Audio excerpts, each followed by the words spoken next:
À la une, un atelier de formulation du Programme national d'investissement agricole PENIA 2 a réuni ce jeudi à Abidjan ministère de tutelle, partenaires techniques et financiers et acteurs des organisations professionnelles agricoles.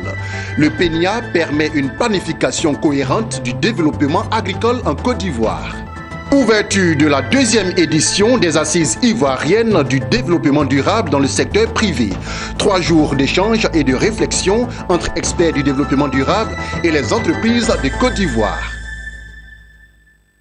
Bonsoir à tous et bienvenue si vous nous rejoignez sur Business 24 Africa. Le PENIA, le Programme national d'investissement agricole, est le cadre de référence en Côte d'Ivoire, permettant une planification cohérente du développement agricole.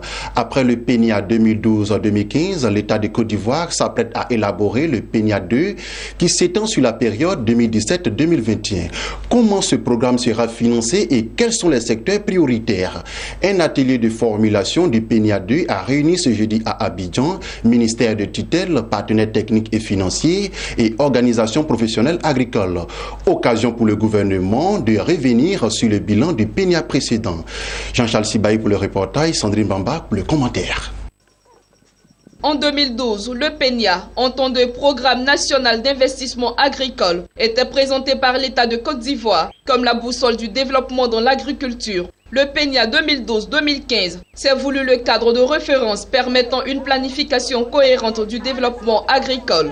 Plus de 2040 milliards de francs CFA devraient être mobilisés pour la réalisation des projets du PENIA 1, en raison de 60% pour le secteur privé et 40% pour le secteur public. 6 axes majeurs ont été choisis: l'amélioration de la productivité et de la compétitivité agricole, le développement des filières, l'amélioration de la gouvernance, le renforcement des capacités des parties prenantes et la gestion durable des ressources. 4 ans après sa mise en œuvre, le bilan est jugé positif par le gouvernement ivoirien. C'est en tout cas l'avis du Premier ministre ivoirien, Daniel Kablan-Duncan. Nous sommes fiers aujourd'hui des grandes avancées quantitatives et qualitatives notées ainsi que du dynamisme qu'affiche ce secteur. L'ensemble de ces projets ont permis de mobiliser entre 2012 et 2015 1 309 milliards de francs CFA, dont 800 milliards de francs CFA ont été mobilisés par les partenaires techniques et financiers, donc 61,1%, et 281 milliards de francs CFA par le secteur privé, soit 21,5%. Le pauvre État a mobilisé 228 milliards de francs CFA, soit 17,4%. La production des cultures vivrières est ainsi passée, je donne ça de manière globale, de 11 886,535 tonnes en 2012 à 17 267 596 tonnes en 2015, soit une augmentation globale de 45,27%. En ce qui concerne les cultures de rente, la production est passée de 4 980 060 tonnes en 2012, je veux dire, à 5 929 280 tonnes en 2015, soit une augmentation de 19,06%. En ce qui concerne l'ensemble des revenus, les revenus distribués au monde agricole sont passés de 3 368,2 milliards de francs CFA en 2012 à 5 652 milliards de francs CFA en 2015, soit une augmentation de 67,81%. Au vu des succès du précédent programme, la Côte d'Ivoire se prépare au PENIA 2. Ce jeudi, le ministère de tutelle, partenaires techniques et financiers, producteurs et responsables d'organisations professionnelles agricoles sont venus prendre part au lancement de l'élaboration du PENIA deuxième génération. Tout un processus qui verra l'implication de l'ensemble des acteurs dans la formulation. Une deuxième phase de consolidation et de transformation structurelle, avec une innovation majeure à introduire, la prise en compte du genre et une plus forte implication du secteur public. Le PENIA 2 devra adresser de façon intégrée les questions de production avec maîtrise totale de l'eau, de la mécanisation agricole, de la formation professionnelle, de commercialisation et de valorisation des produits agricoles sur place, le tout en suivant une architecture de type agropolaire, dans la mesure du possible. Cela sera d'autant plus possible, Monsieur le Premier ministre, qu'il conviendrait de renforcer l'actuel cadre institutionnel du secteur agricole. Qu'il conviendrait en deuxième position que les ressources publiques accordées au secteur agricole puissent être améliorées. Et qu'enfin, nous puissions identifier, comme c'est déjà le cas, une dizaine de projets structurants pour prêter votre expression qui vont changer la donne. Pour rappel, c'est en 2003 à Maputo, la capitale du Mozambique, que les chefs d'État et de gouvernements africains se sont engagés à accorder au moins 10% de leur budget au secteur agricole. Cette initiative a débouché sur l'élaboration des programmes nationaux d'investissement agricole, PENIA. Ils étaient nombreux, les acteurs du monde agricole, à prendre part au lancement de la formulation du Programme national d'investissement agricole. Partenaires techniques et financiers, responsables d'organisations professionnelles agricoles ont dit leur attente au micro de nos reporters Jean-Charles Sibaï et Marie Seri. Moi, je suis resté sur ma faim parce que le secteur du financement de l'agriculture en tant que tel n'a pas été abordé. C'est vrai, on a parlé du financement public. On a parlé de financement des PTF, mais c'est un mécanisme de crédit qu'il faut mettre en place pour permettre aux producteurs d'être libres, où nous allons au niveau des actions de production essayer de trouver des palliatifs là où il y a des insuffisances, là où il y a des difficultés. On parle des investissements, on parle du changement climatique. Il y a un certain nombre d'efforts à faire qu'il faut combler avec le financement de l'agriculture. Et ce secteur n'a pas été pris en compte. Le financement public n'arrive pas. On fait appel au financement privé. On fait appel au financement des PTF. Mais il y a un mécanisme à mettre en place pour que tout le monde soit sécurisé, que le producteur soit sécurisé, que celui qui apporte de l'argent soit sécurisé. C'est très important d'y penser. Nous devons aller à la mécanisation, à la modernisation, à la transformation. Et l'ANADER, elle, est avec tout ce niveau-là, en train de travailler sur les plateformes, en train de travailler sur la mécanisation, en train de travailler sur les questions de la productivité. Donc nous, en tant qu'instrument de la politique de l'État, nous nous inscrivons parfaitement dans le PNIA. Il ne faut pas s'arrêter en bon chemin. L'avenir, c'est le PNIA 2, c'est la préparation d'une stratégie qui sera encore plus englobante, qui permettra encore plus d'attirer les investisseurs privés et qui permettra de mobiliser l'ensemble de la communauté des bailleurs de fonds avec des idées ou des aspects transversaux extrêmement importants qui seront innovants par rapport au PNIA 1. J'entends par là, par exemple, la prise en compte du genre qui sera beaucoup plus accentuée dans la préparation du PNIA 2. Le PNIA 2, les besoins qui doivent être pris en compte, d'abord pour la commercialisation du produit vivrier, il faut des camions.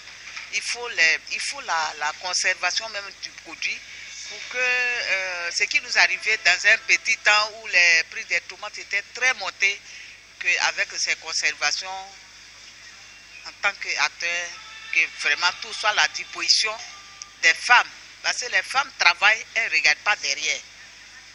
C'est pourquoi nous, notre doléance, c'est que les femmes, les coopératives, les OPA qui ont des bons projets, que le PNIA prenne ça en compte pour les accompagner réellement pour la réalisation de ces projets. Le Premier ministre ivoirien Daniel Kablan-Duncan a procédé ce mercredi à Abidjan à l'ouverture officielle de la 2e édition des Assises du développement durable dans le secteur privé. La rencontre qui se tient sur 3 jours est une plateforme d'échange et de réflexion entre les experts du développement durable et les entreprises de Côte d'Ivoire. Cette activité annuelle vise à enraciner le développement durable dans le management des entreprises en Côte d'Ivoire. Lawani Babatunde et Soro Tchelina pour le reportage. Après une première édition en 2015, les assises ivoiriennes du développement durable dans le secteur privé se tiennent à nouveau à Abidjan. Elles sont organisées cette année autour du thème développement durable et objectifs du développement durable. Quels avantages compétitifs et contributions du secteur privé? Cette rencontre a pour objectif d'inviter les entreprises ivoiriennes à s'approprier le développement durable. La première édition des assises ivoiriennes du développement durable dans le secteur privé s'est penchée sur la responsabilité sociétale des entreprises, en présentant le cadre général et les outils. Cette seconde édition va s'appesantir sur les bonnes pratiques pour prendre la mesure des progrès réalisés dans ce domaine dans d'autres pays. C'est pourquoi je salue déjà toutes les initiatives et les bonnes pratiques innovantes du secteur privé en matière de développement durable et de responsabilité sociétale qui seront exposées au cours de ces assises. Le secteur privé est conscient de la nécessité de réviser ses modèles économiques et financiers pour y intégrer la dimension développement durable. La CEGECI organisera très bientôt un atelier sur l'économie circulaire avec pour objectif de promouvoir la production et les offres de biens et services durables. Il faudra sans doute éduquer les citoyens et les consommateurs sur l'achat et la consommation responsable et garantir la bonne gestion des déchets à travers notamment le recyclage et la valorisation. Cette initiative de la Direction générale du développement durable a vu la participation du Premier ministre ivoirien et de plusieurs ministres et autorités publiques. Une présence qui traduit l'intérêt du gouvernement à faire du développement durable une réalité en Côte d'Ivoire. Daniel Cablon-Duncan a réitéré cet engagement de la Côte d'Ivoire à s'inscrire dans cette nouvelle donne mondiale. Pour concrétiser cette vision et faire de la Côte d'Ivoire un pays exemplaire en matière de développement durable, des cadres institutionnels, dispositifs législatifs et réglementaires ont bien sûr été mis en place. Ces fondamentaux constituent des bases solides sur lesquelles notre pays peut s'appuyer pour accélérer la mise en œuvre de l'agenda 2030 pour le développement durable des Nations Unies, adopté, vous le savez, en septembre 2015 à New York. Les assises ivoiriennes du développement durable dans le secteur privé font suite aux journées interministérielles d'opéralisation du développement durable dans les services publics et collectivités territoriales et de l'atelier de sensibilisation des professionnels de médias sur le développement durable. Toutes ces initiatives visent à mobiliser les différentes composantes de la société ivoirienne pour leur implication effective dans la réalisation des 17 objectifs du développement durable en Côte d'Ivoire. Après la cérémonie d'ouverture, place aux échanges et réflexions. Les assises ont débuté par un panel autour du thème « Ambition d'exemplarité et d'excellence de la Côte d'Ivoire en matière de développement durable et des objectifs de développement durable, matérialisation, défis et opportunités pour le secteur privé ivoirien ». Le compte-rendu de Lawani Babatunde. À l'entame de cette rencontre, les premiers travaux de réflexion se sont penchés sur la question de l'ambition d'exemplarité et d'excellence de la Côte d'Ivoire en matière de développement durable et des objectifs du développement durable. Matérialisation, opportunités et défis pour le secteur privé ivoirien. Des échanges menés conjointement par le Centre de promotion des investissements en Côte d'Ivoire, le patronat ivoirien, le mécanisme africain d'évaluation par les pairs, le MAEP, et la Direction du développement durable en Côte d'Ivoire. Au terme des échanges, il ressort que les entreprises ivoiriennes sont socialement responsables, ce qui a valu une reconnaissance mondiale à la Côte d'Ivoire. Il y a un rapport qui a été publié en 2013 par Centre for Corporate Governance en Afrique du Sud, GRI et KPMG, qui fait, disons, entre guillemets, si on peut dire, l'éloge en quelque sorte du Code ivoirien de gouvernance d'entreprise, reconnaît que c'est un bon code qui favorise le développement durable, qui favorise la compétitivité des entreprises à la fois au niveau national et au niveau international et qui rend les entreprises socialement responsables. J'avais eu l'occasion de venir déjà à des assises de la RSE en 2008 donc, et je mesure le chemin accompli et l'engagement de la Côte d'Ivoire qui est vraiment important et reconnu dans la communauté internationale. La Direction du développement durable en Côte d'Ivoire entend toujours œuvrer en synergie avec les entreprises ivoiriennes et relever ensemble les nouveaux défis. Après ces assises, nous allons mettre en place un comité de suivi des recommandations qui vont sortir de ces assises-là. Et ensemble, un comité multipartie prenante, et ensemble, nous allons voir comment travailler à l'opérationnalisation de ces recommandations, de sorte à ce que l'année prochaine, quand nous venons encore à la troisième édition des assises, nous puissions faire le bilan du chemin qui est parcouru et les progrès qui restent à réaliser. En 2030, la Côte d'Ivoire veut compter au nombre des pays où le développement durable est une réalité. Et pour cela, elle a fait de ses entreprises un acteur clé de la réalisation de cette ambition. La suite de cette édition, en bref. Selon des informations publiées par Radio France Internationale qui citent des experts ayant fait des études sur les nouvelles découvertes de gaz au Sénégal, les réserves de gaz naturel du pays seraient les 7e les plus importantes à l'échelle mondiale. Il faut souligner que le pays détient un réservoir d'environ 140 milliards de mètres cubes d'hydrocarbures et compte commencer à exporter ses ressources à partir de 2020. Cependant, ces chiffres devraient s'améliorer et propulser le pays plus haut dans la hiérarchie. Toujours en bref, la Chine continue et continuera de soutenir le Togo dans ses efforts de développement, mais aussi dans le renforcement de la sécurité et de la sûreté maritime. C'est ce qu'a déclaré l'ambassadeur de la Chine auprès du Togo au cours du sommet extraordinaire de l'Union africaine consacré à la sécurité maritime. La Chine est le premier partenaire commercial du continent. Nous accordons par conséquent une grande importance à ces questions, a précisé le diplomate, rappelant que la sécurité des océans, en l'occurrence en Afrique, est primordiale dans son pays. Et c'est ici que se referme ce journal. Merci de nous avoir suivis. L'information continue sur Business 24 Africa. Nous sommes les premiers en Afrique.